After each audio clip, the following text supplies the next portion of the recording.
جو گناہ آپ نے کبھی نہ کیا ہو نا، آج گھر کے اندر جا کر آپ اگر کرنے کا سوچے تو یقیناً آپ کا دل آپ کے سینے میں دھڑکنا شروع ہوگا۔ یہ دھڑکنا در حقیقت انسان کی ایمان ہے۔ ایمان دل کو حرکت دیتا ہے کہ یہ کام نہ کرے، یہ کام نہ کرے، لیکن پھر بھی انسان شیطان کے ہاتھوں مجبور ہو کہ وہ گناہ کر بیٹھے نا، تو آپ وہ جب کام کرنے لگتا ہے نا، دل کا دھڑکنا بند ہو جاتا ہے۔ ایک بار گناہ کیا، اب یہ دیکھو میں یہاں پر ایک مثال آپ لوگوں کو دینا چاہتا ہوں گناہ کے حوالے سے۔ یہ کیا ہے؟ یہ دل ول نہیں ہے، یہ جھوٹ ہے۔ اس طرح کی دل کس کا ہوتا ہے؟ اس کے پیچھے ایک پوری کہانی ہے، بہرحال وہ کہانی میں نہیں سناؤں گا، یہ بہرحال آپ لوگوں کو سمجھانے کے لیے میں نے ایک دل بنائی، لیکن یہ دل نہیں ہے، مچھلی کا سر بھی نہیں ہے، یہ یہودیوں کی ایک چال ہے۔ ہم تو ماشاءاللہ سے کسی کی خوشی میں شریک ہونے کے لیے ہی بیچتے ہیں، در حقیقت یہ کوئی گالی ہے، یہ کوئی دل ول۔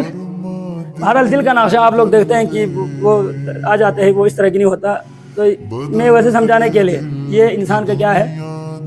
دل ہے۔ ایک گناہ کیا نا انسان نے تو ایک داغ لگ جاتا ہے۔ اب آپ نے توبہ کر لی تو اللہ تعالیٰ یہ مٹا دیتا ہے، دل دوبارہ اسی اصل حالت میں آ جاتا ہے اور نیکیوں سے سکون پاتا ہے اور گناہوں سے نفرت۔ لیکن ایک گناہ کیا، کرنے کے بعد توبہ کا نصیب نہ ہوا، دوسری بار گناہ کیا، تیسری بار گناہ کی، چوتھی گناہ کرتے کرتے انسان کا دل کیا ہو جاتا ہے؟ ایک وقت بالکل سیاہ ہو جاتا ہے۔ اس دل کو کہتے ہیں قلب ران۔ کیا کہتے ہیں؟ یہ وہ دل ہے، اب اس دل کے اندر ہدایت کا اثر نہیں ہوتا۔